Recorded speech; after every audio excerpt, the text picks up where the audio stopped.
আপু হেসে আমায় জড়িয়ে ধরে, এতটাই খুশি যে সে কান্নাই করে দিয়েছে। আপু ঠিক হয়ে বসে নাক ঝেড়ে বলল, আরে অয়ন ভাই সে কেমন আছেন? অয়ন ভাই? পেছনে তাকাতে দেখি সত্যিই অয়ন, সবুজ পাঞ্জাবি আর সাদা জিন্স পরনে, মুখে অফিস ফেরত ক্লান্তিও আছে, তবু কি সুন্দর হাসছে। তানিমা কেমন আছিস? ভালো। আপুর অন্য পাশে এসে বসে আপুর হাতে হলুদ লাগিয়ে বলল। আজকে তোকে অনেক সুন্দর লাগছে। কথাটা কাকে বলেছে ঠিক বোঝা গেল না, কারণ অয়নের দৃষ্টি আমার দিকে। আপু ঠিকই দৃষ্টি অনুসরণ করে আমার দিকে কপাল কুঁচকে তাকালো। হুট করে এমন ঘটনায় লজ্জা পেলাম আমি, স্টেজ থেকে নেমে একটু সরে গেলাম আমি। মানহা আর আরেক ফ্রেন্ড তাইবাকে নিয়ে উঠে গেলাম বিপরীতে থাকা স্টেজে। মানহা বলল, এখন কি আমাদের নাচ? এখনই হবে, এখন না হলে আর কখনোই হবে না। তাইবাকে বললাম, গান ছাড়তে বল। গানের তালে তিনজনেই নাচ হলো। অয়ন একদম স্টেজের সামনে এসে দাঁড়িয়েছে। নাচ শেষে ওদের আগেই আমি নেমে গেলাম, সোজা চলে গেলাম স্টেজের পেছনের অংশে। অয়ন পিছু পিছু আসলো। নাচের কারণে এখনো নিঃশ্বাস নিতে কষ্ট হচ্ছে। অয়নকে কিছু বলার আগেই কাছে টেনে নিল। তারা ডান হাতে থাকা হলুদগুলো আমার মুখে গলায় লাগিয়ে দিয়ে বলল, নেশা কি শুধু তোর লেগেছে? আমি তো মাতাল হয়ে গেছি। অয়নের হাতটা একটু সরিয়ে ওকে ধাক্কা দিয়ে সরিয়ে বললাম, তবে দূরে থাকো, আর তোমার সাথে এমনিতেও আমি কথা বলবো না। কেন কেন? মিথ্যে বলেছো তাই? অয়ন কপাল কুঁচকে তাকিয়ে বলল, মিথ্যা? হুম, বলেছে একেবারে আমাকে নিতে আসবে, অথচ আপুর বিয়েতে এসে বসে আছো। অয়ন শব্দ করে হাসলো। টিস্যু বের করে হলুদ মুছতে আসলে বাধা দিলাম। অয়ন বলল, এসেছি বলে খুশি হসনি বুঝি? তোমাকে দেখলেই খুশি থাকি আমি। অয়ন আবারও হাসলো। আন্টি কল দিয়েছিল, না আসলে তো খারাপ দেখায়, তাই আসা। আমাকে নিয়ে কিছু বলেছে? শিয়ালের কাছে মুরগির খোঁজ কেউ দেয়? বলেই অয়ন চলে গেল। এটা কেমন কথা বলো সে? বাবা কি তাকে এত খারাপ ভাবে? আবারও ফিরে এসে বলল, সরি, হলুদ তো তোর পছন্দ না, তবুও লাগিয়ে দিলাম। ওর গলা জড়িয়ে ধরে বললাম, আজ থেকে পছন্দ, অনেক বেশি পছন্দ। তুমি লাগিয়েছে যে তাই? আমার গালটা ওর গালে ঘষে দিয়ে চলে আসলাম। শুধু আমি না, আজ অয়নও লজ্জা পেয়েছে। ওর আলতো হাসি তো সেটাই জানান দিল। আপুর পাশে এসে বসে বললাম, কেমন লাগলো? আপু আমার দিকে তাকিয়ে একটু রাগী সুরেই বলল, তোকে তো অসাধারণ লাগছে, সেটা তো অয়ন ভাই বলেই দিল। আমি সেটা বলিনি, নাচ কেমন লাগলো? ভালো। আপু আমার গালে হাত দিয়ে বলল, তুই হলুদ লাগিয়েছিস? "আ- ওই অয়ন।" আমি থেমে গেলেও আপু বিষয়টা বুঝে গেল। একটু গম্ভীর গলায় বলল, একটু দূরত্ব রেখে চল। আমি কিছুই বললাম না। আপু কেন এমন আচরণ করছে ঠিক বুঝে উঠতে পারলাম না আমি। আপুর এক ফ্রেন্ড নাবিলা সেই স্টেজে এসে আমায় ডেকে বলল, তন্নি, একটা ছেলে গেটের বাইরে তোমাকে ডাকছিল। তানিমা আপু বলল, অয়ন ভাইয়াকে বলিস বারবার এভাবে ডাকাডাকি না করতে, বাসায় আত্মীয় আছে, এইসব দেখলে খারাপ ভাববে। কিছু না বলে উঠে চলে গেলাম। গেটের বাইরে এসে কাউকেই দেখলাম না। কপাল কুঁচকে গেল, মেজাজটাও খারাপ হয়ে গেছে। এদিকে পাত্রের বাড়ি থেকে উপহার নিয়ে মেহমানরা চলে এসেছে। বিরক্ত হয়ে ভেতরে যাওয়ার সময় পেছন থেকে কেউ বলল, তন্দি, একটু দাঁড়াও। ফিরে দেখি ইত্তাজা ডান হাতে সিগারেট ধরে রেখেছে। একটু সরে এসে বললাম, "আহ, জি বলুন, আপনি আমায় ডেকেছেন?" হ্যাঁ। কয়েকবার সিগারেটের দিকে তাকালে ইত্তেজা সিগারেটটা ফেলে পায়ে পিষে বলল, সরি। "আম, ডেকেছেন কেন?" এমনি কথা বলার জন্য। কেমন আছো? ভালো। ইত্তেজা একটু হেসে বলল, তুমি নাকি আজকে পারফর্ম করেছো? লেট হয়ে গেছে তাই দেখে হলো না। Your bad luck. হয়তো। এর মধ্যেই আয়েশা আপু এসে ধমক দিয়ে বলল, তনু, তুই এখানে কি করিস? মেহমানরা সব চলে আসছে। আসছি আমি, যাও। আয়েশা আপু চলে গেলে আমি ইত্তেজাকে বললাম, চলুন ভেতরে যাই। হুম। আমি আগে আগে ভেতরে চলে আসলাম। গেটের কাছে মানহা এসে দ্রুত বলল, আন্টি ডাকছে, দৌড়ে যা। আমি দ্রুত ভেতরে চলে আসলাম। রুমান ভাইয়ের বাসা থেকে আসা মেহমানদের আমাদের ফ্ল্যাটে বসানো হলো। এই ডাইনিংয়ে এসে শরবত গ্লাসে ঢালছি। আম্মু পাশে দাঁড়িয়ে আছে। ওয়াইনের কাছ থেকে দূরে থেকো। ওকে আসতে বলেছি বলে তুমি আবার ওর সাথে মেলামেশা শুরু করে দিও না। আম্মুর কথায় উত্তর দিলাম না, আপন মনেই নিজের কাজ করছি। ট্রেতে গ্লাসগুলো সাজিয়ে নিতেই আম্মু আমার খালাতো বোন ফারিহাকে দিয়ে মেহমানদের রুমে পাঠিয়ে দিল। ফারিহা আপু চলে গেলে আম্মু রেগে বলল, আমার কথা কি কানে যাচ্ছে না? শুনেছি তো। ওয়াইন তো স্টেজের সামনেই দাঁড়িয়েছিল। একটা নিঃশ্বাস ছেড়ে নিচু স্বরে বললাম, তাকে আসতেই কেন বললে আম্মু? না আসলেই তো হতো। মুখে মুখে তর্ক করো না। মাথা নিচু করে বললাম, সরি। কে কোথায় দাঁড়াবে তা তো আর আমি ঠিক করে দিতে পারবো না। বলে সোজা নিচে চলে আসলাম। অথৈ আপু, আয়েশা আপু, তানিমা আপুর সাথে স্টেজে বসে আছে। আপুর ফ্রেন্ডরা সবাই দুষ্টুমিতে মেতেছে। আমি প্লাস্টিকে হাসি ঝুলিয়ে এইদিক ওইদিক দেখছি। হঠাৎ অয়ন এসে আমার পাশে দাঁড়ালো। কিরে, কোথায় হাওয়া হয়ে গিয়েছিলি? মাথা নেড়ে বললাম, কোথাও না।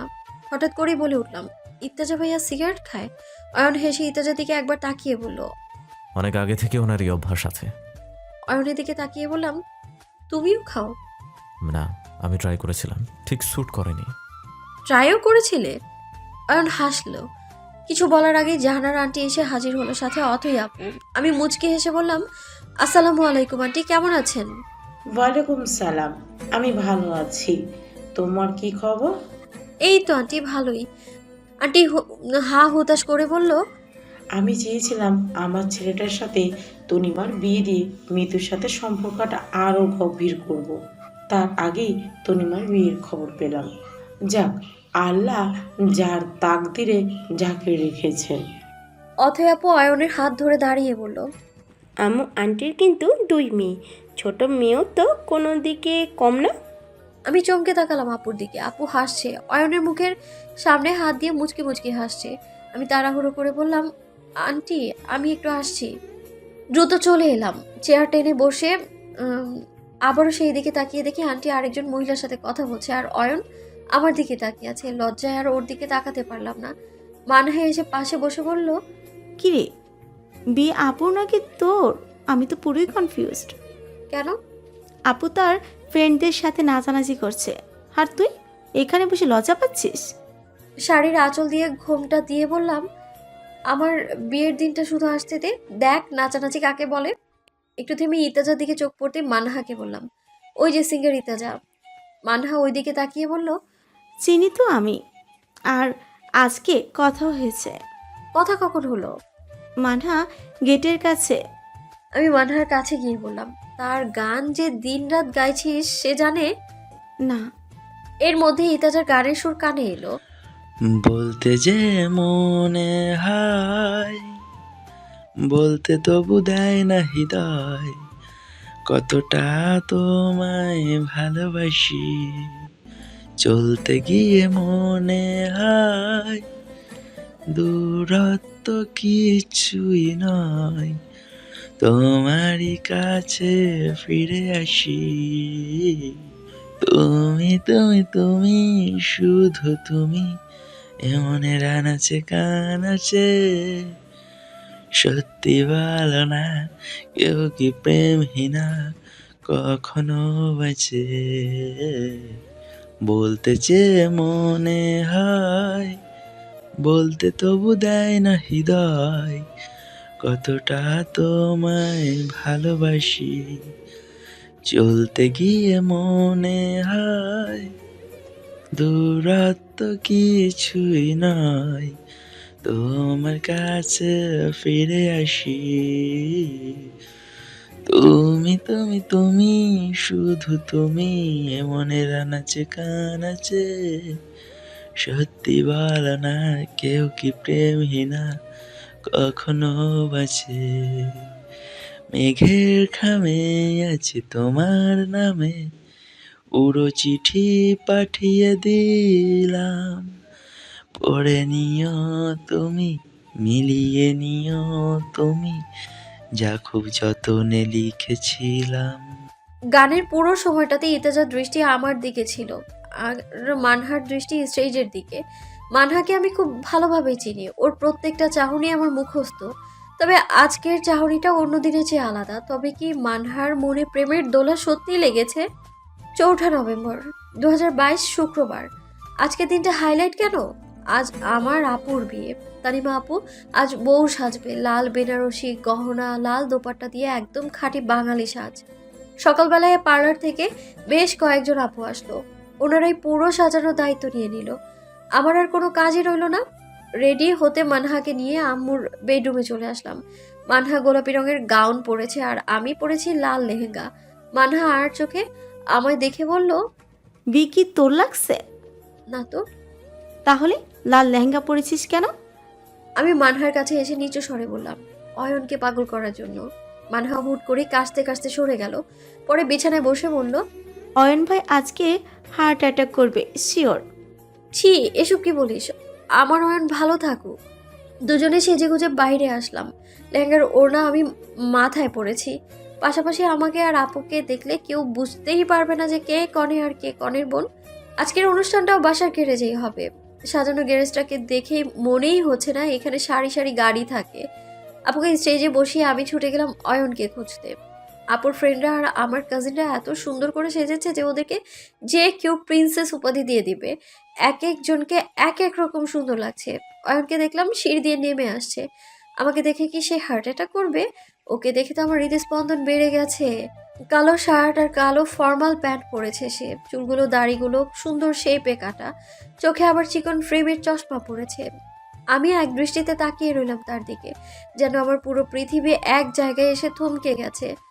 আমার সামনে এসে দাঁড়িয়ে এমন এক হাসি দিল যে হুট করেই দু একটা হার্টবিট মিস করেও টের পেলাম না। কেমন লাগছে তনুশ্রী?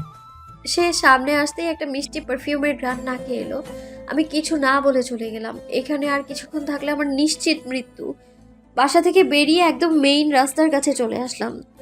অয়নও দ্রুত গতিতে আমার কাছে এসে বলল, কিরে, মন খারাপ?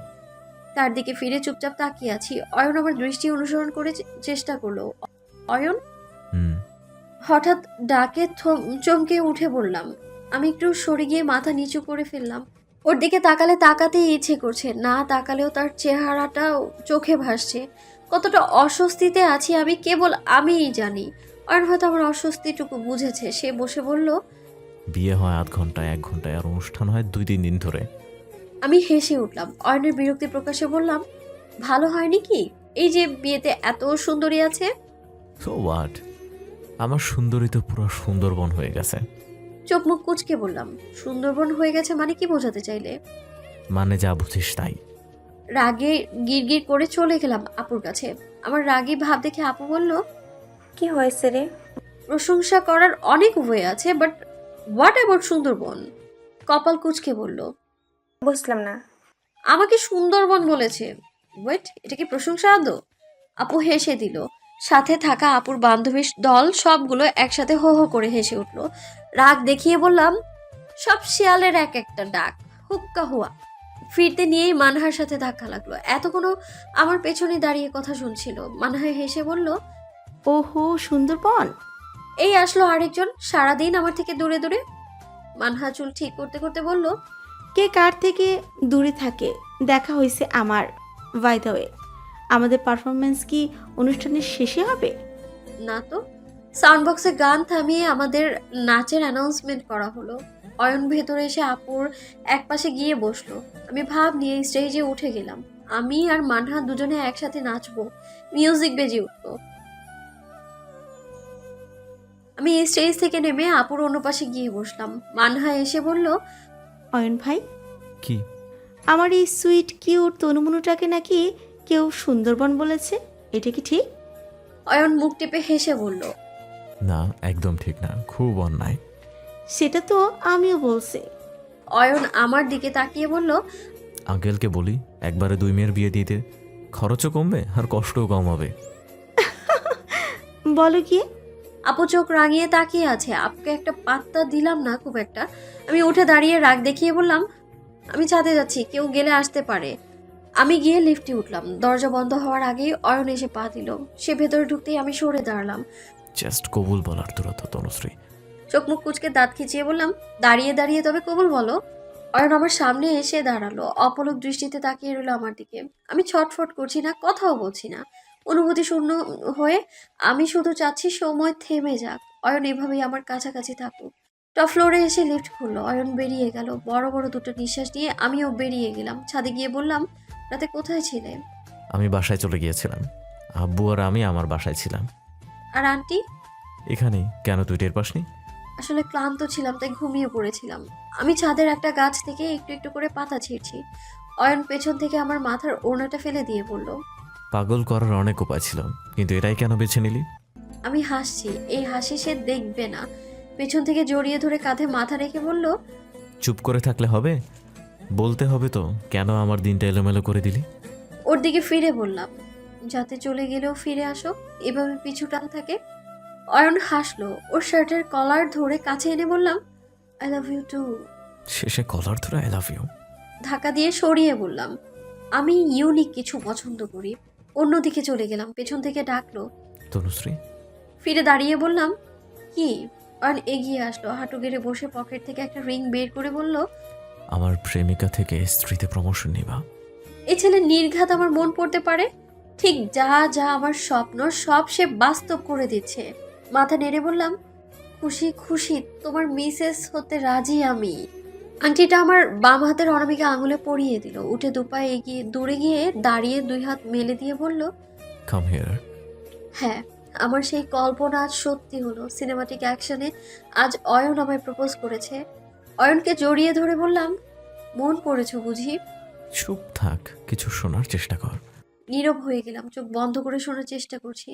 এখনো সূর্য মামা মাথার উপরে আসেনি, হয়তো সকাল 11টা বাজে। এখনই মনে হচ্ছে মধ্যরাত। আমাদের আশেপাশে কেউ নেই, পাখিরা নিড়ে ফিরেছে, ঝিঝি পোকা আজ রাগ করেছে, ব্যাঙেরা আজ বৈঠক করছে না, সবাই যেন একেবারে থেমে গেছে। অথয়াপুর মেহেন্দি সন্ধ্যা বা কুমিল্লার কাটানো সেই সন্ধ্যার পর আজ আবারও শুনতে পাচ্ছি তার বুকের বাম পাশের পাঁজরের ভেতর বাজতে থাকা নিরবচ্ছিন্ন ঢিপ ঢিপ শব্দটা। আজ তো আমাকে কোলে নিয়ে এসে হাঁটছে না, তবে আজ কেন তার হৃৎপিণ্ড এত জোরে কাঁপছে? এই লাভডাবের সমীকরণ মেলাতে মেলাতে সময় কেটে গেল আমার ফোন বেজে ওঠায় চমকে উঠে দুজনেই সরে গেলাম। মানহা কল করেছে, রিসিভ করলাম। তনুমনু তাড়াতাড়ি আয়, বর চলে আসবে এক্ষুনি। আসছি। ফোন রেখে আর চোখে তাকিয়ে অয়নকে বললাম, নিচে যাব। চল। অয়ন যেতে পা বাড়ালে বাধা দিয়ে বললাম, ওয়েট। কি? অয়নের চশমাটা খুলে বললাম, এটা কোন ঢঙে পড়েছো? সকাল থেকে মাথা ব্যথা করছে তাই। তবে পড়ো। ওর চুলগুলো এলোমেলো করে শার্টের উপরের আরো একটা বোতাম খুলে দিয়ে বললাম, হাতা ফোল্ড করো। ভালো লাগছে না আমাকে? যা বলছি করো না। অয়ন হাতা ফোল্ড করলো। আমি যেতে যেতে বলল, ভালো লাগছিল, আমি দেখেছি, ব্যাস আর কাউকে দেখাতে হবে না। জেলাস? কপাল কুঁচকে তাকাতেই অয়ন বলল, ওকে ওকে। আমি নিচে চলে আসলাম। কিছুক্ষণের মধ্যেই বর আসলো। সকলের সাথে আমিও গেট আটকে দাঁড়ালাম। রুমান ভাইকে আজ কেমন যেন লাগছে, যেন বেচারা ভয় পাচ্ছে। সোনালি রঙের শেরওয়ানি পরেছে, সাজগোজও করেছে বোধ হয়, কিন্তু তার চেহারা দেখে আমার হাসি পেল। মেহমানদের মধ্যে ইত্তাজার বাবা মানে অয়নের বড় চাচাকে দেখলাম। যদিও ওনাকে আমি আগে দেখিনি, তবে ইত্তাজার মা শারমিন আন্টির পাশে আর কোনো পুরুষ হওয়ার কথা না। ওনার সাথে কথা বলতে ইচ্ছে করলো। আসসালামু আলাইকুম আঙ্কেল। ইত্তাজার বাবা আমায় ভালো করে দেখে বললেন, ওয়ালাইকুম আসসালাম। আমি তন্নিমাপুর ছোট বোন। ওহো, তুমি? মাশাআল্লাহ, বসো এখানে। এমন ভাবে তুমি বললো যেন আমাকে উনি কত চেনেন। বিষয়টাতে মাথা না ঘামিয়ে বললাম, না আঙ্কেল থাক, আপনারা শরবত দিয়েছেন? হ্যাঁ, নিয়েছি। আচ্ছা আঙ্কেল, আমি আসছি। চলে আসতে নিলে উনি বলল, আনোয়ারা ছেলে এখানে কেন এসেছে? আমি অয়নের দিকে তাকিয়ে বললাম, আনোয়ার আঙ্কেল আর জাহানার আন্টিও এসেছেন, ওনারা আমাদের পূর্ব পরিচিত। উনি কিছু না বলে মাথা নাড়লেন। অয়নও ওনার দিকে তাকিয়ে আছে। আমি অয়নের কাছে গিয়ে বললাম, তোমার চাচা? কিভাবে চিনলি? তোমাদের বাসায় আন্টিকে দেখেছিলাম, তাই গেস করলাম আর কি। অয়ন কিছুক্ষণ ওনার দিকে তাকিয়ে চলে গেল। সময় এগিয়ে গেল। জুমার নামাজের পর বিয়ের আনুষ্ঠানিকতা শেষ হলো। আড়ম্বর করে বিয়ের পর কনে বিদায়ের সময় টের পেলাম, এ শুধু আমার আপু যাচ্ছেন, আমার দ্বিতীয় মা চলে যাচ্ছে। আপুর সাথে রাগ করে থাকলেও এখন কষ্টটা বেড়ে গেল। আপুকে ছাড়া ছোটবেলা থেকে একা কখনো থাকিনি, অভ্যাস নেই বললেই চলে। সেই আপুর চলে যাওয়াটা আনন্দের হবে না, এটাই স্বাভাবিক। বাবা একটু দূরে গিয়ে দাঁড়িয়ে আছে, হয়তো এখানে থাকলে উনিও কান্না করবেন। আম্মু ঠিক বলেছিল, মেয়ের বিয়ে সহজ কথা না। শেষবারের মতো আমার জড়িয়ে ধরে বলল, কাঁদিস না। আর একটা কথা জেনে রাখ, বাবাকে কখনো কষ্ট দিস না বোন। কিছুই বললাম না। সব সময় আপুকে চলে যেতে বললেও আজ আর বলতে পারলাম না। আজ না বলতেই আপু চলে গেল। কিছু দূর গিয়ে গাড়ি থামিয়ে আমায় ডাকলো। আমি দৌড়ে যেতে আপু বের হয়ে আমার 2 গালে 2টো চুমু দিয়ে বলল, বড় হয়েছিস, এখন আর আগলে রাখতে পারবো না। নিজের ভালো মন্দ বুঝে কাজ করিস। আপু চোখ মুছে দিয়ে সে গাড়িতে উঠে গেল। রুমান ভাইয়া বলল, বাই বাই তন্নি, ভালো থেকো। বাই ভাইয়া। বাসায় চলে আসলাম। বাবা গেটের কাছে এসে আমায় এগিয়ে নিয়ে গেল। অয়ন নেই এখানে, সে কি চলে গেছে? আমার সাথে দেখা না করেই চলে গেল সে? কিছুক্ষণ পর মানহা চলে যাওয়ার সময় আমার কাছে এসে বলল, তনুমনো, অয়ন ভাইয়ের পছন্দ কিন্তু ভালো। মানে? মানহা মুচকি হেসে হাতের আংটির দিকে ইশারা করে বলল, মানিয়েছে ভালো, ভাবছি একটা নতুন সিনেমা বানাবো। আমাকে জিজ্ঞেস করেছিল তোর ইচ্ছার সম্পর্কে, আমি এটাই বলছি। বুঝলাম এই মেয়েই অয়নকে এসব বুদ্ধি দিয়েছে, না হলে আমার ইচ্ছেগুলো অয়ন কিভাবে জানলো? আমি হাসলাম। আমার মানহু আমার ইচ্ছেগুলো পূরণ করে দিয়েছে। মেহমান বিদায়, খাওয়া দাওয়া, এসবে আজকের দিনটা কাটলো। রাতটাও খুব একটা ভালো গেল না, আপুকে ছাড়া একা একা লাগছে। হুটহাট ঝগড়া আর খুনসুটি আর ফিরে আসবে না। প্রায় 1 সপ্তাহ হয়ে গেল শুধু ঘর গুছিয়ে আগের চেহারায় ফেরাতে। এর মাঝেই কলম ধরার সময় পাইনি যে কলেজে যাব। অবশেষে আজ কলেজে যাচ্ছি। সকাল সকাল রেডি হয়ে বেরিয়ে গেলাম। খিলগাঁও থেকে কলেজ বাসে করে সোজা চলে আসলাম ইডেন মহিলা কলেজে। ক্লাস শেষ হলো 12টায়। বাইরে এসে ক্যাম্পাসে একা একা ঘুরে বেড়াচ্ছি আর একটা এটা ওটার ছবি তুলছি। এমন সময় অয়ন কল দিল। রিসিভ করলাম। অয়ন? কেমন আছিস? ঠিক আছি। অয়ন একটু সময় নিয়ে বলল, আমি আসলে কল দিয়েছিলাম একটা জরুরি কথা বলতে, তো টাইম হবে? ওমা এভাবে বলছো কেন তুমি? বলো তুমি। আমি তোকে নিয়ে গাজীপুর যেতে চাচ্ছি, যেতে পারবি? খাঁচা বন্দি পাখিটা জানা ঝাপটাতে শুরু করলো। মুখ বন্ধ হয়ে গেল বুঝি, কোনো কথাই আসছে না। আম্মুর সাথে কথা বলবো বিয়ের ব্যাপারে, তুইও উপস্থিত থাকবি। আমার নীরবতা সে চিন্তিত হলো। তনুশ্রী, তুই যেতে পারবি? বাসায় কি বলবো? অয়ন একটু ভেবে বলল, কিছু একটা বলে দিস। ভেবেচিন্তে বাসায় এসে জানালাম আমার ডিপার্টমেন্ট থেকে শুক্রবার সকালে ঢাকার বাইরে ট্যুরে যাবে। আম্মু একটু নারাজ থাকলেও বাবা ঠিকই রাজি হলো। আগামী শুক্রবার সকালে গাজীপুর যাওয়ার দিনক্ষণ ঠিক হলো। অপেক্ষায় দিন কাটছে। বৃহস্পতিবার খুব ভোরে অয়নের কল পেলাম। ফোনের রিং শুনে ঘুম থেকে উঠে দেখি ভোর 4:30। তাড়াহুড়ো করে রিসিভ করতেই অয়ন নিষ্প্রাণ কণ্ঠে বলল, তনুশ্রী, আব্বু অসুস্থ, হাসপাতালে ভর্তি, স্ট্রোক করেছেন। লাফিয়ে উঠে বললাম, অয়ন কি বলছো তুমি? কোথায় তুমি? হাসপাতালে যাচ্ছি, দোয়া করিস। কলটা কেটে গেল। তার বাবা অসুস্থ, কথা বলার অবস্থায় নেই সে। আম্মুকে জানাবো নাকি জানাবো না? জানালে বলবে কোথা থেকে জেনেছো? কি করব আমি? আমি যাবো কিনা ভাবছি। গেলে যদি আবারও বাবা কোনো ঝামেলা করে, এখনের ঝামেলা অয়ন কিভাবে সামাল দিবে? অনুভূতি শূন্য মস্তিষ্ক নিয়ে একটাই দোয়া করছি, আঙ্কেল যেন দ্রুত সুস্থ হয়ে ওঠেন। 1 মাস কেটে গেছে। ডিসেম্বরের মাঝামাঝি এই সময় বেশ শীত পড়ে গেল। আনোয়ার আঙ্কেল এখন অনেকটাই সুস্থ, বাসায় নিয়ে গেছে। অয়ন বেশ কয়েকবার গাজীপুর যাওয়া আসা করেছে। এখন ঢাকায় নতুন বাসায় আঙ্কেল আন্টিকেও নিয়ে এসেছে। অয়নের বড় চাচার সাথে আবারও কোনো ঝামেলা হওয়ায় আঙ্কেলের এই অসুস্থতা হয়েছিল। তবে ঠিক কী ঝামেলা হয়েছিল তা অয়ন আমায় বলেনি। আমি ক্লাস পড়ার ব্যস্ততায় আছি। অয়ন আমাকে বাসায় নিয়ে যেতে চাইলেও আঙ্কেলের অসুস্থতায় বিরক্ত করতে চাইনি। আগে আঙ্কেল সম্পূর্ণ সুস্থ হোক, নিজেদের সুখ এতটা না ভাবলেও হবে। আজ তনিমা আপু বাসায় এসেছে। বাসায় বেশ ভালো আয়োজন করা হলো। রাতে রুম্মান ভাইয়া আসবে, নতুন জামাই বলে কথা, আয়োজন তো করতেই হবে। দুপুরে খাওয়া দাওয়ার পর আপুর সাথে বারান্দায় গল্প করছি। বিয়ের প্রথম মাস কিভাবে কাটছে এটাই ছিল আপুর গল্পের মুখ্য বিষয়। এর মধ্যে এক অদ্ভুত কথা বলল আপু। আপু কিন্তু এখন তোর বিয়ে নিয়ে ভাবছে। আর চোখে একবার তাকিয়ে বললাম, তো? এত আকাম করছো তাই তোমাকে তাড়াতাড়ি বিদায় করবে, না হলে তুমি মান সম্মান রাখবে না। আমি হেসে কিছু বলতে যাবো এমন সময় অয়নের কল আসলো। তনুশ্রী, জি। কি করিস? এই তো আপু আসছে বাসায়, কথা বলি। কালকে আমি তোর বাসায় আসবো। কথাটা হঠাৎ করে আমার কানে বাড়ি খেলো। অয়ন আবারও বলল, আব্বু আম্মু রাজি আছে, কালকে বিকালে আঙ্কেলের অফিসে যাব। কেন? কথা বলতে। ভুল আমাদের হয়েছে, ক্ষমা তো চাইতেই হবে। রাতে তোদের বাসায় যাব। আপুর দিকে তাকিয়ে দেখি সে আমার দিকে জিজ্ঞাসা দৃষ্টিতে তাকিয়ে আছে। আমি উঠে রুমে চলে আসলাম। অয়নকে বললাম, বাবা যদি আসতে নিষেধ করে? কথা বলার জন্য আসতেই হবে, সেটা ওনার ইচ্ছা থাকুক বা না থাকুক। রাখছি, আমি অফিসে আছি। অয়ন কলটা রেখে দিল। আপু কি জানে অয়ন আসবে? বাবা কি অয়নের সাথে বিয়ে নিয়ে ভাবছে? প্রশ্নগুলো মাথায় ঘুরপাক খেতে লাগলো। কি হয়েছে? আপুর প্রশ্নে স্বাভাবিকভাবেই বললাম, নাথিং। কে ছিল? অয়ন ভাই? না। অকপটে অস্বীকার করলাম। লজ্জা লাগা শুরু হলো আমার। রাতে রুম্মান ভাইয়া আসলো।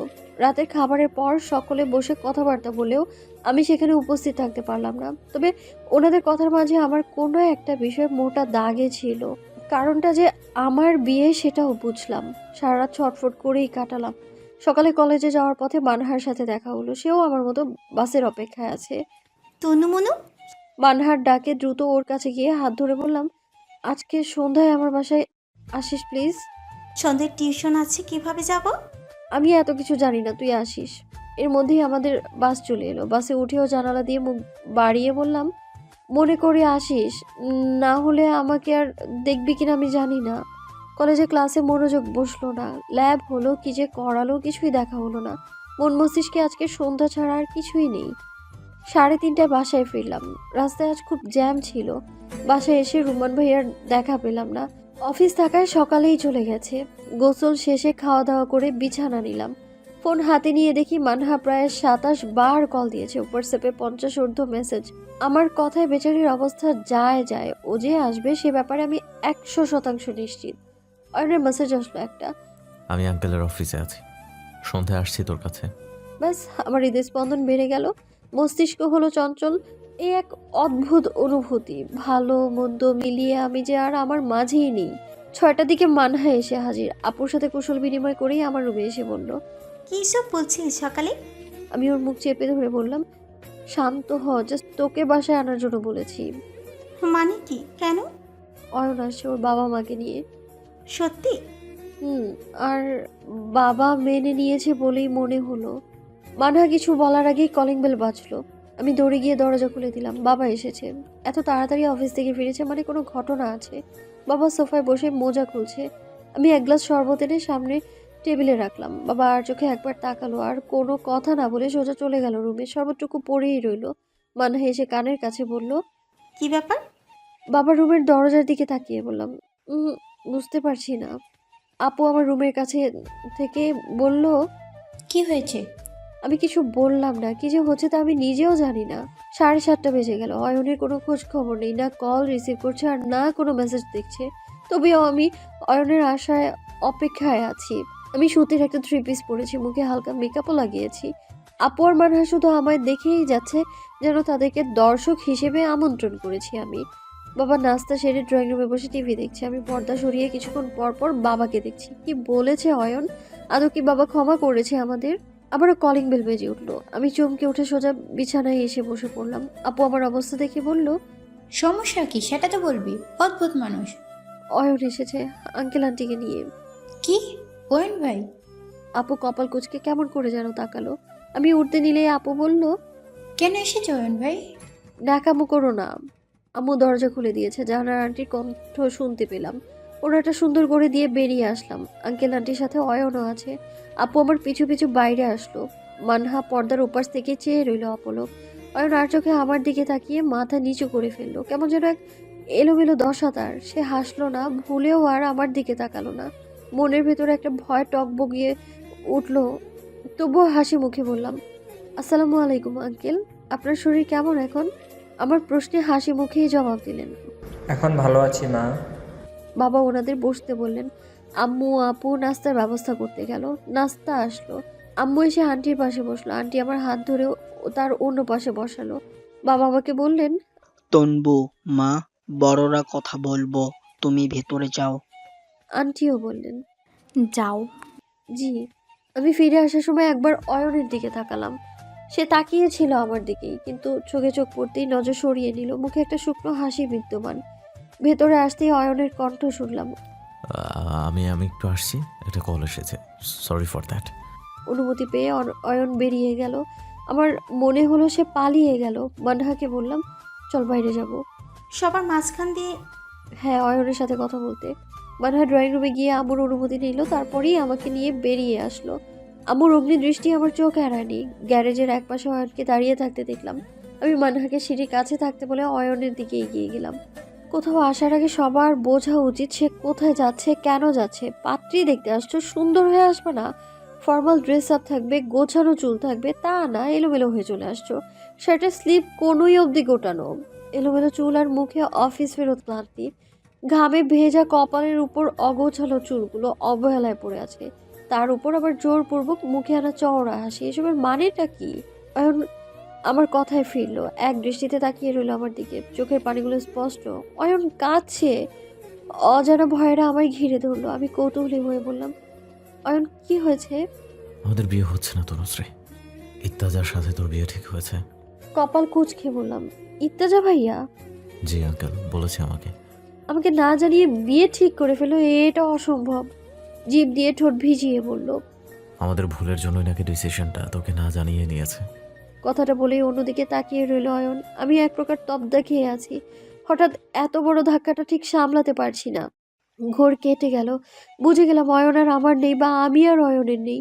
আপু হয়তো ইত্তেজার কথাই বলতে চেয়েছিল আর আমি শুনিনি। শার্টের কলার টেনে ধরে বললাম, কেন আগলে রাখলে না? নাকি রাখতেও চাওনি? যেটা তুই ভাবিস সেটাই হবে। তবে অয়ন থেমে যেতেই বললাম, কি তবে? ফ্যামিলির জন্য মাঝে মাঝে স্যাক্রিফাইস করতে হয়, আমিও তাই করছি। কিসের দায় তোমার? অয়ন আমার গালে হাত দিল, দু হাতের বুড়ো আঙুল দিয়ে চোখের পানি মুছে বলল, দায় পড়েছে আমার, না হলে এই তনুশ্রীতকে আমি কখনোই আমার ভাবি করার প্রস্তাবে রাজি হতাম না। দুই দিকে মাথা নেড়ে কান্না করে দিই। হাউমাউ করে কাছি আমি। অয়নের গালও ভিজে গিয়েছে। না পাওয়ার কষ্ট, প্রিয়জনের কাছে থেকেও দূরে থাকার কষ্ট, আর কাউকে নিজের অবস্থা বোঝাতে না পারার কষ্টটা আঁকড়ে ধরেছে আমাদের। তনুশ্রী কাঁদিস না, ভাগ্য আমাদের এক হতে দেয়নি। আঙ্কেল তার মেয়ের ভালো চান, তাই তো এমন কোনো ছেলের হাতে তুলে দিবেন না যে। অয়ন থেমে গেল। কান্না আবার আমার থামলো না। তার পরের কথাটা আমি জানি। অয়নকে বাবা খারাপ মনে করে, ঠিক যতটা খারাপ হলে একটা মেয়ের একাকিত্বের সুযোগ নিতে পারে ততটা খারাপ মনে করে, অথবা তার চেয়েও বেশি। আমার হাত ধরে বলল, বাসায় চল। না। হাত ছাড়িয়ে নিলাম আমি। মানে আমাদের দিকে এগিয়ে আসলো। অয়নের দিকে তাকিয়ে বললাম, আমাকে নিয়ে চলো না তোমার সাথে? অয়ন অন্যদিকে ঘুরে নিজের চোখ মুছে স্বাভাবিক করে নিল নিজেকে। একটা ছেলে যে অবস্থায় কাছে, সেখানে আমি ঠিক কিভাবে নিজেকে শান্ত করব? অয়ন মানহাকে চলে যেতে ইশারা করে আমাকে বলল, চল। আমার হাত ধরে বাসায় নিয়ে গেল। দরজা দিয়ে ভেতরে আসতেই দেখি সকলে দাঁড়িয়ে আছে, হয়তো চলে যাওয়ার প্রস্তুতি নিচ্ছে। অয়ন আমার হাত ছেড়ে দিল। আনোয়ার আঙ্কেল বললেন, অয়ন চলো। আঙ্কেলকে দেখে মনে হলো উনি রেগে আছে। কিছু তো হয়েছে এখানে। আমি বাবার কাছে গিয়ে বললাম, বাবা প্লিজ। কথা শেষ হলো না আমার, কান্নারা আমার কথা আটকে দিয়েছে। জানার আন্টি এখনো তাকিয়ে আছেন আমার দিকে। আঙ্কেল এবারে কঠোর গলায় বললেন, অয়ন তুমি কি যাবে না? তুমি যে আমার অজান্তে কী করেছো তা আমরা জেনেছি। অয়ন মাথা নিচু করে ফেললো। আমাদের কোনো কথা শোনার বা বোঝার মতো অবস্থায় ওনারা নেই। বিশ্বাস করা তো বহু দূরের কথা। বাবার দিকে তাকিয়ে আছি, হয়তো কিছু একটা বলবে, কিন্তু কিছুই বলছে না। আন্টি বেরিয়ে গেলেন, আঙ্কেলও চলে গেলেন। অয়ন দরজার কাছে গিয়ে আবারও ফিরে তাকালো। আমি এক প্রকার পিছু ডেকে বললাম, আঙ্কেল প্লিজ দাঁড়ান। আমি বাবার হাত ধরে সাহস করে বলেই দিলাম, বাবা আমার ইচ্ছের কি কোনো দাম নেই? বাবা হাত ছাড়িয়ে শান্ত গলায় বলল, তম্ভি, তুমি চাইলে ওনাদের সাথে চলে যেতে পারো, আমি তোমাকে আর কোনো বাধাই দিব না। বাবা রুমে চলে গেল। এ বাসার গণ্ডি আজ পেরিয়ে যাওয়া মানে আর কখনোই এখানে আসতে পারবো না। অয়ন এখনো দাঁড়িয়ে আছে, বুঝতে পারলাম। এমসিকিউ প্রশ্নের মতো আমার সামনেও দুটো অপশন, হয় অয়ন আর নয়তো বাবা। একটার বেশি দুটো আমি কখনোই পাবো না। উপায় পেলাম, একটাই উপায়। আমি যদি না থাকি তবে আর কোনো সমস্যাই বোধহয় হবে না। সকালেই থাকুক, তাতে ইগো নিয়ে। অয়নের দিকে একবার তাকিয়ে রুমে এসে দরজাটা লাগিয়ে দিলাম। বেশ জোরে শব্দ হলো। বাইরে থেকে অয়নের চিৎকার শুনলাম, তনু ভুল করিস না। এবার আর সে বলল না সব ঠিক হয়ে যাবে, কারণ কিছুই আর ঠিক হবার নয়। ঘন্টাখানেক পার হলো। নিজেকে শেষ করা এতটাও সহজ নয় যে চাইলেই পারবো। এতটা সাহস হলো না আমার। শেষবারের মতো বাবার সাথে কথা বলবো, এটাই সিদ্ধান্ত আমার। কান্না করে বা দুর্বল হয়ে কিছুই হবে না। আমার অয়নকে লাগবে, খুব করে লাগবে। দরজায় এখনো ক্রমাগত ধাক্কা দিচ্ছে অয়ন, সাথে বাবার কথাও শুনছি। আমি গিয়ে দরজা খুলে দিলাম। বাবার আগেই অয়ন একটা ধমক দিয়ে বলল, আক্কেল হবে না তোর? দরজা বন্ধ করছিস কেন? তার দিকে শুধু তাকালাম। বাবা পাশ থেকে বলে উঠল, অয়ন বাসায় যাও। অয়ন বাবার দিকে একবার তাকালো, তারপর তাকালো আমার দিকে। চলে যেতে নিলে আমি অয়নের হাত ধরে ফেললাম। বাবার সামনে এত বড় সাহস করা সহজ নয় আমার জন্য। অয়ন ফিরে তাকাতেই আমি বাবাকে বললাম, বাবা আমি গুছিয়ে বলতে পারবো কিনা আমি জানি না, তবে ওকে ছাড়া আমি ভালো থাকবো না বাবা। অয়ন চোখ রাগিয়ে বলল, পাগল হলি নাকি? থাম এবারে। বাবার কাছ থেকে কোনো জবাব পেলাম না। উনি চলে গেল নিজ রুমে। অয়নের হাত ছেড়ে দিয়ে বললাম, তুমিও হয়তো চলে যেতে চাইছো তাই না? চলে যাও। কান্নাটা ঠুকরে বাইরে আসতে চাইলে সেটা আটকে রেখেই বললাম, সকলকে ভালো রাখার প্রেসক্রিপশন তোমার কাছে আছে, কিন্তু আমাকে ভালো রাখতে পারলে না তুমি। রাগে অভিমানে অয়নকে ধাক্কা দিতে দিতে বললাম, বের হও, যাও, চলে যাও। চলেই তো যাচ্ছিলে না, যাও, এখন যাও। বারবার অয়ন কিছু বলতে চাচ্ছিল কিন্তু বলেনি, চলে গেল সে, সত্যিই চলে গেল তার তনুশ্রীর জীবন থেকে। সে বলেছিল পুরো পৃথিবী তাকে আগলে রাখবে, তার তনুশ্রীকে আগলে রাখবে, কিন্তু পৃথিবীটাই বাধা হয়ে গেল আমাদের মাঝে। অয়ন চলে যাওয়ার পর থেকে ডাইনিংয়ে বসে রইলাম আমি। মানহাও চলে গেছে বাসায় আমাকে শান্ত থাকতে বলে, গেলেও ভেতরে ভেতরে রাগ বাড়ছে আমার, রাগ হচ্ছে আপুর সাথে। আপু এসে বলল, ওহেন ভাই বাসায় আসবে এটা আমাকে আগে বলা যায়নি, তবে তো সব পরিষ্কার হয়ে যেত। আমি কিছুই বললাম না। আপু আবারও বলল, আরও আগে ইত্তেজা আপুকে বিয়ের প্রস্তাব দিয়েছিল, আর কালকে রুম্মান ফাইনাল করেছে। রাগকে মিলিয়ে বললাম, রুমান ভাইয়া কি জানে না একটা মেয়ের অনুমতি ছাড়া বিয়ে হওয়া উচিত না? ওহেনের সাথে তো সম্পর্ক নিয়ে রুম্মান কিছুই জানে না। রাগটা আবারও মাথা চাড়া দিয়ে উঠলো, তুমি তো জানতে আপু, তুমি কেন বলনি? আম্মু এসে বলল, কি বলবে ও? একটা ছেলের সাথে রাত কাটিয়েছিস তুই? একটা ছেলের বাসায় গিয়েছিলিস? তানিমার নতুন বিয়ে, সংসারে মান থাকবে? আর যে ছেলে তোকে নিয়ে বাসায় যেতে পারে সে অন্য মেয়েও নিয়ে যেতে পারে।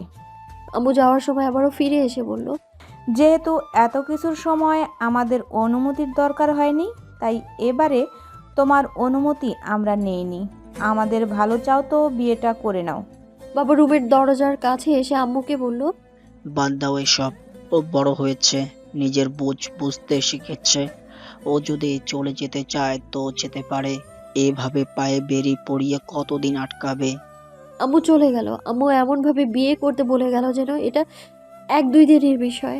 আপুর দিকে তাকালে বলল, কথাগুলো আমি তাকে আগেও বোঝাতে চেয়েছিলাম। তুমিও অয়নকে খারাপ ভাবো তাই না? বাস্তবিক হয়ে চিন্তা কর। রুমে চলে আসলাম। চিনতে চিনতে সারাটা রাত কাটলো আমার।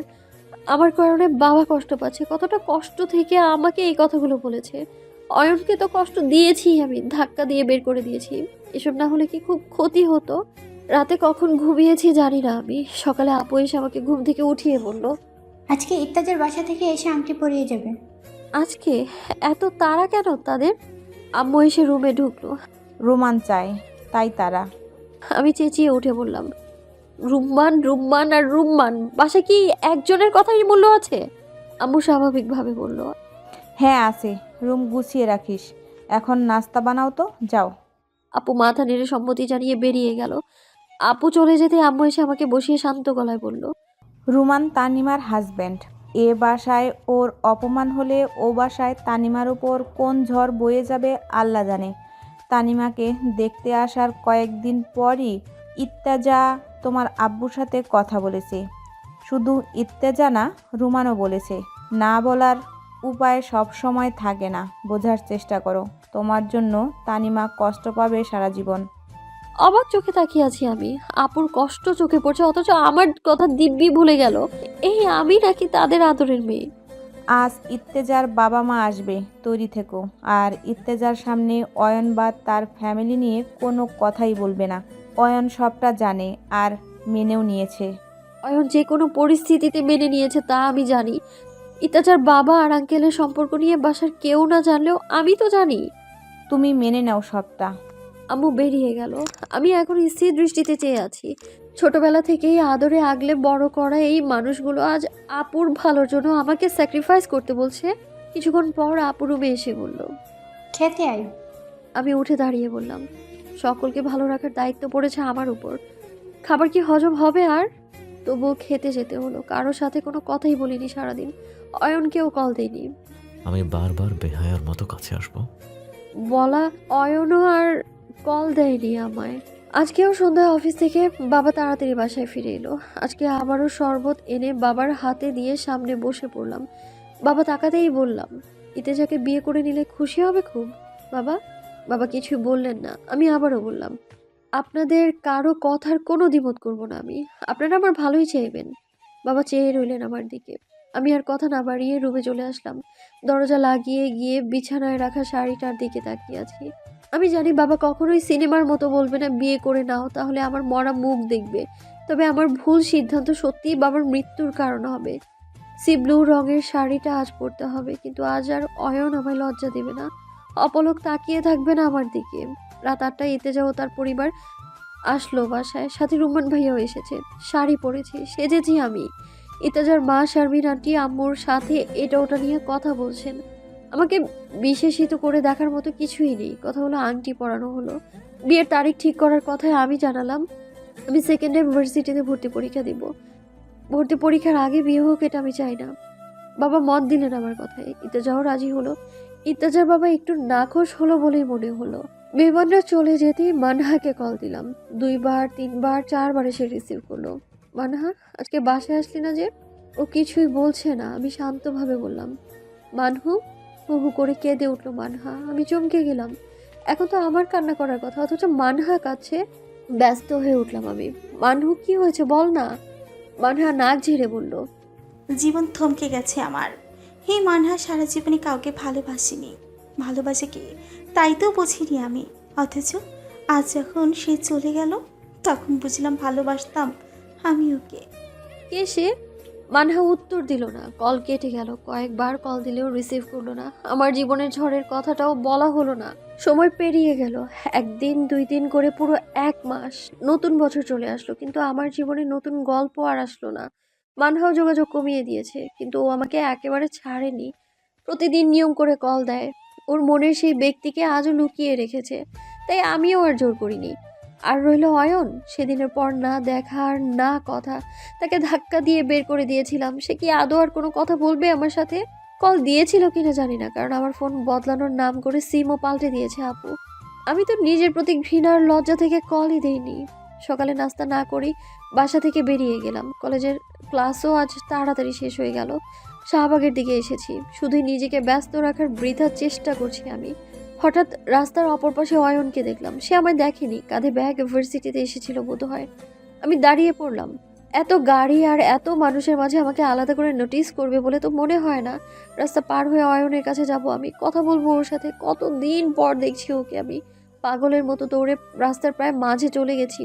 অপর পাশ থেকে গাড়ি আসছিল। অয়ন হাত ধরে একটানে সরিয়ে নিল। দুজনের নিঃশ্বাসটুকু কয়েক সেকেন্ডের জন্য মিলে গেল। পরক্ষণেই অয়ন সরে গেল। জোরপূর্বক হেসে বলল, তনুশ্রী, এখানে তুই? কথা কোনো পার্থক্য নেই। আগের মতোই তনুশ্রী বলেই ডাকলো। ঠিক প্রথম দিনের মতোই আছে সে। অভিমান নেই, রাগ নেই, বিরক্তি নেই। আমি ভার্সিটি আসছিলাম, ল্যাব ছিল। আমি হাঁটতে শুরু করলাম। অয়ন আমার পাশাপাশি এসে হাঁটছে। আমি বললাম, একটু বদলে যাওনি? অয়ন হাসলো। এমনভাবে বললি যেন তুই খুব বদলে গেছিস। এখনও তো রাস্তা বেরোতে পারিস না। আমাকে মনে পড়ে? ভুলিনি তো। অয়নের দিকে তাকালাম। আমার হাত ধরে একটু দ্রুত হাঁটতে শুরু করলো। আজ অফিস নেই? হাফ ডে ছুটি নিয়েছি। কিসের ল্যাব করছো? মাস্টার্সের। ও। কিছুক্ষণ পর অয়নের হাঁটার গতি ধীর হলো। আমি ইত্তাজা বড় চাচার ছেলে বলেই আম্মু আর এসবে জড়াতে চাচ্ছে না। আব্বুকেও জড়াতে দিচ্ছে না। বড় চাচার খারাপ আচরণ সহ্য করতে না পেরে আব্বু স্ট্রোক করেছিল। আর ঝামেলা হোক আম্মু চায় না। ইত্তাজা তোর আমার সম্পর্কে কিছুই জানে না, জানাতেও চাই না। আর মাথা নিচু করে শুনছি আর হাঁটছি। সে আবারও বলল, ইত্তাজারও তো দোষ নাই। কখন কার জীবনে কাকে ভালো লাগবে বা কার জন্য অনুভূতি জন্ম নিবে তা তো আমরা নিজেরাও জানি না। অভিমানী সুরে বললাম, সত্যিটা কি চাপা থাকবে অয়ন? তুমিই বলো। যেদিন সত্যটা ইত্তেজা জানবে সেদিন কি বলবে? অয়ন কিছুই বললো না। আমি আবারও বললাম, অয়ন, রিসোর্টে সেই রাতে কি হয়েছিল তা আমি জানি, তুমি জানো। আমাদের মাঝে দূরত্ব ছিল। এই দুনিয়াকে তুমি এটা বিশ্বাস করাতে পারবে না। তনুশ্রী, বলিস না ওসব। একটু থেমে বলল, আর তোর আব্বু আম্মু তোর ভালোই চায়। ওনারা তোর জন্য বেস্টটাই দেখবে। সব দোষ তবে আমার? না, আমিও দোষী। আমি তো কুমিল্লা যাওয়ার বায়না ধরেছিলাম, থাকার বায়না করেছিলাম। সব দোষ তো তাহলে আমারই। অয়ন একটা রিক্সা ডাকলো। দুজনে উঠে বসলাম। খিলগাঁও পর্যন্ত যাব একসাথে। আমাকে এক হাতে জড়িয়ে ধরে বলল, কারো কোনো দোষ নাই। ভুল আমরা করেছি, এজন্য সবাইকে দায়ী করতে পারবো না। ভুল করেছি? হুট করে মনে যে অনুভূতি এসেছিল তাকে প্রশ্রয় দিয়ে ভুল করেছি। ভালোবেসেই ভুল করেছি। এই প্রথম অয়নের মুখে এমন কথা শুনলাম। ভালোবেসে ভুল করেছি। সত্যি বলেছে, আসলেও ভুল করেছি। ভুল শুধরানোর উপায় একটাই তনুশ্রী। কি? আমাকে ছেড়ে দিয়ে অয়ন বলল, ইত্তাজাকে বিয়ে করে নে, সবাই ভালো থাকুক। স্বার্থপর হয়ে সুখী হব না। তোর সিদ্ধান্তটা আমি জেনেছি। ইত্তাজা আর তোর যে এনগেজমেন্ট হয়েছে তাও শুনেছি। ভালো থাকবে সবাই। আমি নিচু স্বরে বললাম, আর তুমি? আমি না হয় মন্টু মিয়া হয়ে কোনো আম্বিয়াকে খুঁজে নিব। তবে আমিও টুনি হয়ে মকবুলের মৃত্যু কামনা করব। অয়ন হেসে দিল। পাগলি আমার। আমার কথাটা বুকে তীরের মতো বিঁধল। আমি যে আর তার থাকবো না। আহত হরিণীর মতো ছটফট করছে আমার মনটা। কাদম্বরী হবি তুই আমার প্রতিটা নিঃশ্বাসে থাকবি তুই। আমার জীবনে থাকবি না, কিন্তু মন থেকে মুছে যাবি না। অশ্রুধারা লুকাতে পারলাম না। অয়ন আমার চোখ মুছে দিয়ে বলল, আর কত কাঁদবি? যতদিন মৃত্যু না আসে। চেয়ে রইলাম তার মুখের দিকে। একটু কি রাগ করতে পারতো না আমার সাথে? একটু ধমক দিয়ে বলতে তো পারতো। সেদিন আমাকে কেন বের করে দিয়েছিলি? সেকেন্ডে পরীক্ষা দিবি কেন? পাবলিকে পড়বো। আমার তো অন্য কিছু মনে হচ্ছে। এমন ইচ্ছা তো তোর ছিল না। অয়নের দিকে তাকিয়ে বললাম, শুনেছি অনেক পড়তে থাকলে আর রাত জাগলে মানুষ পাগল হয়ে যায় বা মরে যায়। আমিও তাই চাই। অয়ন আবারও হাসলো। তার হাসিগুলো দেখে আমার কষ্টের পরিমাণ বাড়তে থাকলো। এই হাসিতে সে নিজের অবস্থাটা লুকানোর চেষ্টা চালাচ্ছে। হয়তো সকলের সামনেই এভাবে হাসি খুশি থাকে সে। এসব কে বলে তোকে? পাবলিকে চান্স পেয়ে মিষ্টি হয়তো ভুলিস না। বিয়েতে আসবে? অয়নের হাসিটা মুছে গেল। অন্যদিকে তাকিয়ে রইল সে। ওর মুখটা আমার দিকে ঘুরিয়ে বললাম, একটু রাগ হলো না আমার প্রতি? অপেক্ষা করব বলেও অপেক্ষা করিনি। তোমাকে বের করে দিয়েছিলাম, অভিমান হয়নি? অনুভূতি শূন্য হয়ে গেছে আমি তনুশ্রী। দুজনে দুজনের চোখের দিকে তাকিয়ে আছি। অয়ন দৃষ্টি সরিয়ে বলল, তোকে অনেকবার কল করেছিলাম, নাম্বার বন্ধ ছিল, হোয়াটসঅ্যাপ বন্ধ। নাম্বার পাল্টানো হয়েছে। আমাকে কেন কল দিস নাই? লজ্জায় দেইনি অয়ন। তোমাকে বের করার পর থেকে আমি শুধু ভাবছিলাম, কেন করলাম আমি এটা? ঘৃণা লাগছিল নিজেদের জন্য। অয়নের হাত ধরে বললাম, সেদিন তোমার সাথে চলে আসলেই ভালো হতো। স্বার্থপর না হলে সকলে আমাদের সস্তা হিসেবে ধরে নেয়। সকলের কথা ভাবতে গিয়ে নিজেদের কথাই ভুলে যাওয়া লাগে। সেও আমার হাতটা ধরে রাখলো। কিছুক্ষণ চুপ থেকে বলল, আমাকে তোর বাসার সবাই খারাপ মনে করে। সবাই ধরে নিয়েছে আমার চরিত্রে সমস্যা। একাধিক মেয়ের সাথে সম্পর্ক আছে। সবচেয়ে বেশি অবাক করেছে তানিমা। দুজনেই চুপ করে রইলাম। হয়তো আজই শেষ দেখা আর শেষ কথা। ওর কণ্ঠটা আর শুনবো না। অয়নের হাতের মুঠোয় থাকা হাতখানা শক্ত করে ধরে বলল, ঘৃণা করিস না নিজেকে, আজও ভালোবাসি তোকে। এই ভালোবাসা আমার জন্যই রেখে দাও না অয়ন। হয়তো এই অনুরোধ সে রাখতে পারবে না। হাতটা ছেড়ে দিল। বুক চিরে বেরিয়ে আসা ওর এই দীর্ঘশ্বাসটুকু আমাকে জীবন্ত লাশ করে দিল। বাসার সবাইকে ইগনোর করছি। কারোর সাথে কোনো কথা বলিনি। ঠিকমতো খাবারও খাচ্ছি না। অয়নের সাথে দেখা হওয়ার পর প্রায় মাস পেরিয়ে গেছে, কিন্তু নিজেকে শান্ত রেখে আমি কঠিন এক পরীক্ষা দিচ্ছি। কান্না কাকে বলে ভুলে গেছি আমি, নাকি চোখের পানি শুকিয়ে গেছে আমি জানি না। তবে এখন আর চোখ ফেটে কান্না আসে না আমার। আজও আমি মনে করি একটা মিরাকেল হবে। হয়তো একদিন বাবা বলবেন, ক্ষমা করে দিলাম, যাও তোমার অয়নের কাছে। অথবা আমাকে অয়নের হাতে তুলে দিয়ে বলবেন, ভালো রেখো আমার ছোট্ট আম্মুকে। পড়াশোনা আর পড়াশোনা। নিজেকে ব্যস্ত রাখার এই একটাই উপায় আছে আমার কাছে। সারা দিন রাত পড়ার টেবিলে কাটাই। রাতে মাত্র 1.5 ঘন্টা থেকে 2 ঘন্টা ঘুমাই। আয়না দেখা ছেড়ে দিয়েছি। ফোনের গ্যালারিও খুলে অয়নের ছবিও আর দেখি না। আমার দেখা দেখি মানহাও সেকেন্ড টাইম পরীক্ষার প্রস্তুতি নিচ্ছে। তবে ওর আচরণে অনেক পরিবর্তন এসেছে। কেন যেন মনে হচ্ছে আমায় এড়িয়ে যাচ্ছে মানহা। আজ অনেক দিন পর আপু এসেছে বাসায়। আমার রুমে এসে চেঁচিয়ে বলল, তনু সারপ্রাইজ। শান্ত চোখে সেদিকে তাকিয়ে আবারও পড়ায় মনোযোগ দিলাম। আপু এসে বলল, কেমন আছিস?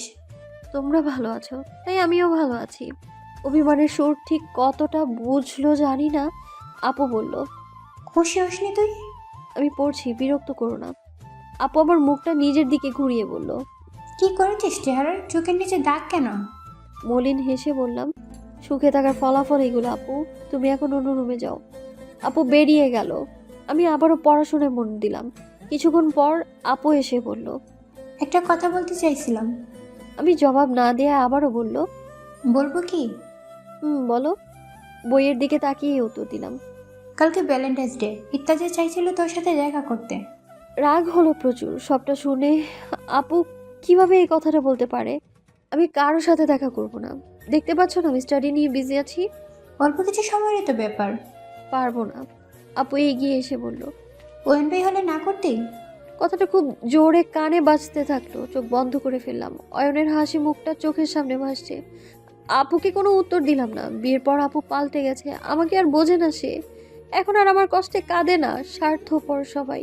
এই স্বার্থপর পৃথিবীতে অয়ন কেন ভালো মানুষ হতে গেল? দিনটা কাটলো, রাতও কাটলো। আমি নিজেকে এক ঘরে বন্দি করে রেখেছি। সকালে উঠে হালকা গোলাপি রঙের জামদানি শাড়িটা পরে রেডি হয়ে নিলাম।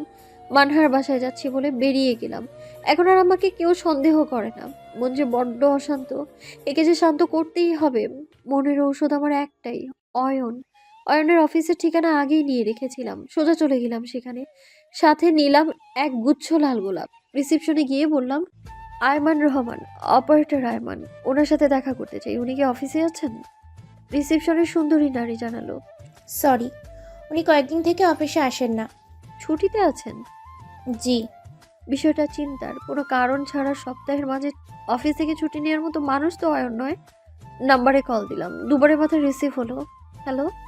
আধো আধো কণ্ঠটা শুনে ভয়টা জেঁকে বসলো। কিছু বলার আগে ওপাশ থেকে অয়ন বলল, কে বলছেন? কোথায় তুমি অয়ন? তনুশ্রী, আমি অফিসে। আমি তোমার অফিসে এসেছি, তুমি নেই বললো। অয়ন কিছুক্ষণ চুপ থেকে বলল, আসছি আমি। আধ ঘন্টা পর অয়ন আসলো, কপালে ব্যান্ডেজ, ডান হাতের কবজি থেকে কোনি ব্যান্ডেজ দিয়ে পেঁচানো। হাঁটা দেখে মনে হলো পায়েও বোধহয় ব্যথা আছে।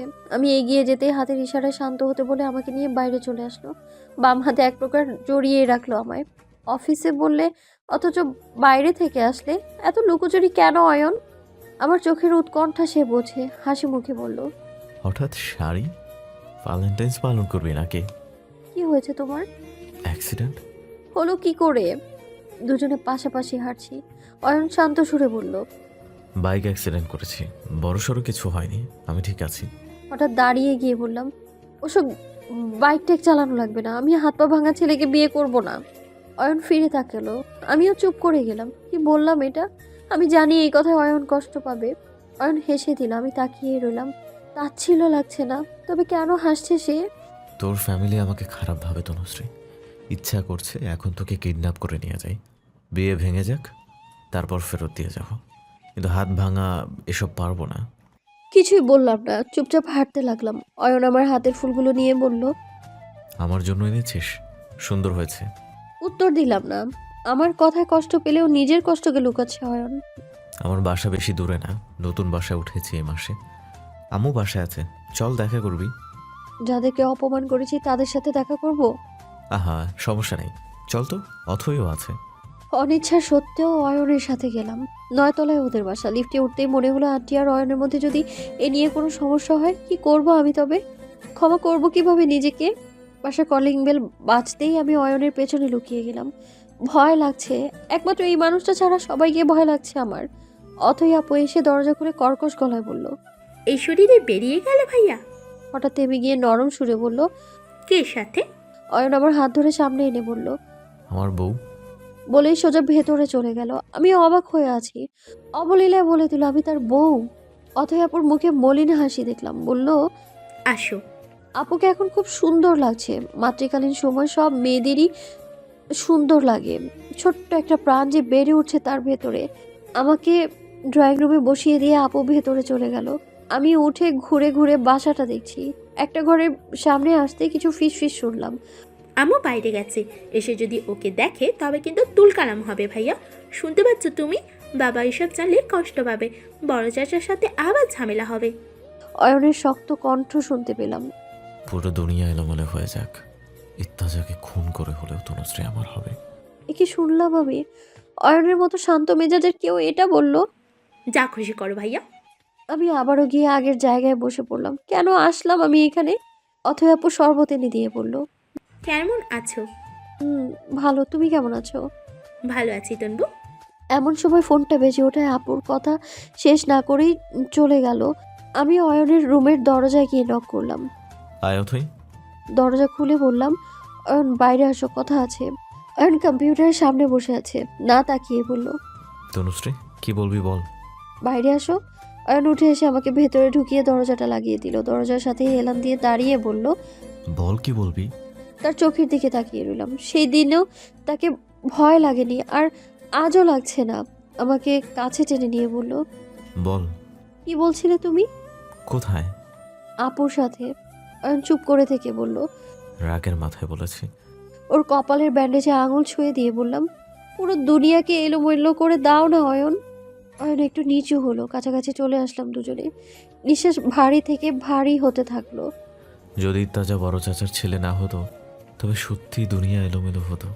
আমি কিছুই বললাম না, তার কাছে থেকে সরে আসতে চেয়েও পারলাম না। সে আরো কাছে টেনে নিল, আমার কপালে ফু দিয়ে চুলগুলো সরিয়ে দিয়ে বলল, এতদিনে আমার ঘরের রানী হয়ে যেতে পারতি তনুশ্রী। আজ অনেক দিন পর চোখ থেকে পানি ঝরছে। অয়ন আমায় কাঁদতে নিষেধ করছে না, ফ্যাল ফ্যাল করে চেয়ে আছে শুধু। তোকে বলেছিলাম স্বার্থপর হয়ে সুখী হব না, কিন্তু সত্যটা হলো স্বার্থপর না হয়ে আমরা সুখী হই না। অয়নকে শক্ত করে জড়িয়ে ধরলাম, সেও এক হাতে যতটা সম্ভব জড়িয়ে নিল আমায়। ফুপিয়ে ফুপিয়ে কাচ্ছি আমি। বেশ অনেকটা সময় পর বললাম, যে খারাপটা তোমাকে সবাই ভাবে সেই খারাপটাই তো তোমার হওয়া উচিত ছিল। আমার মুখটা তুলে দিয়ে বলল, তোকে অসম্মান করা সম্ভব না আমার তনুশ্রী। সম্মান করে যে ভালোবাসাটা পেয়েছি, অসম্মান করে সেটা ঘৃণা হয়ে যেত। একটু চুপ থেকে আবারও বলল, আমাদের বাঙালি পরিবারের একটা নিয়ম আছে, পরিবারের যে সন্তান স্যাক্রিফাইস করে তাকে সবাই তুচ্ছ করে। তার ভালো মন্দ ইচ্ছা অনিচ্ছা কেউ দেখে না, তার ভালো থাকার খোঁজটাও কেউ নেয় না। একটু সরে আসলাম। অয়নের যত কাছে যাব তত তার সাথে নিজেকে জড়িয়ে ফেলবো। চোখ মুছে বললাম, আমি চলে যাব অয়ন। সে হেসে বলল, বেঁধে রাখার জন্য তো আনিনি, অবশ্যই যাবি। আলমারি খুলে একটা ব্যাগ বের করে আমার হাতে দিয়ে বলল, খুলে দেখ তো। কি আছে? খুলে দেখ।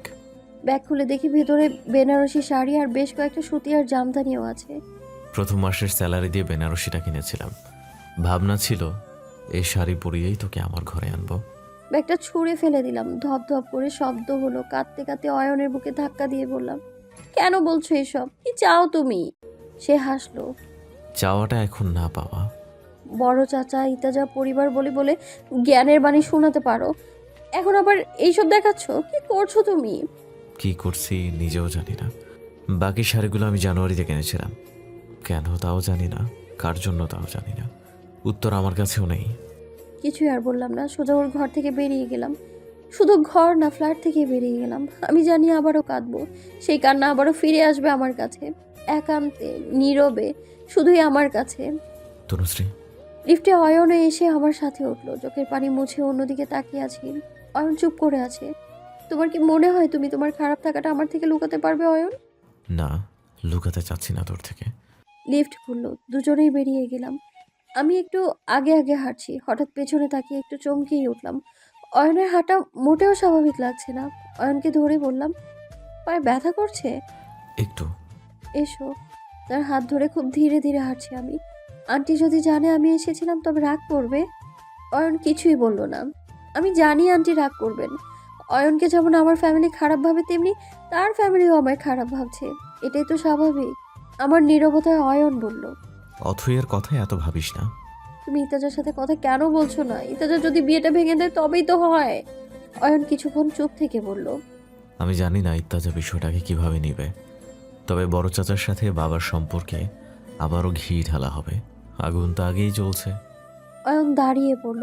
পাশে থাকা বাসাটার দেয়ালে পিঠ ঠেকিয়ে দাঁড়িয়ে বলল, আব্বা একবার স্ট্রোক করেছে, আর একবার যদি কিছু হয় তবে আমি নিজেকে ক্ষমা করব কিভাবে? আমাদের সম্পর্ক কিছুদিনের, তাতেই আমরা একে অন্যকে ছাড়া থাকতে পারছি না। আম্মু কিভাবে আব্বুকে ছাড়া থাকবে? তাদের একমাত্র ছেলে আমি। আমি যদি আব্বুর মৃত্যুর... কণ্ঠ কেঁপে উঠল তার। আর কথা বলতে পারলো না, অন্যদিকে চেয়ে রইল। অয়নের প্রত্যেকটা কথা ঠিক, কিন্তু না এটা আমি মানতে পারছি আর না সে মানতে পারছে। অয়ন আমার দিকে তাকালো, ওর হাত ধরে বললাম, যোগাযোগ বন্ধ করো না প্লিজ। তোমার ভয়েস না শুনে শুনে আমি মরে যাচ্ছিলাম। অয়ন মুচকি হাসলো। তবুও তো এতদিন পর কল দিলি, তোর নতুন নাম্বারও তো ছিল না আমার কাছে। প্লিজ। অন্য নয়টা ফেলতে পারলো না। আমি জানি সে আমায় ছাড়তে পারবে না।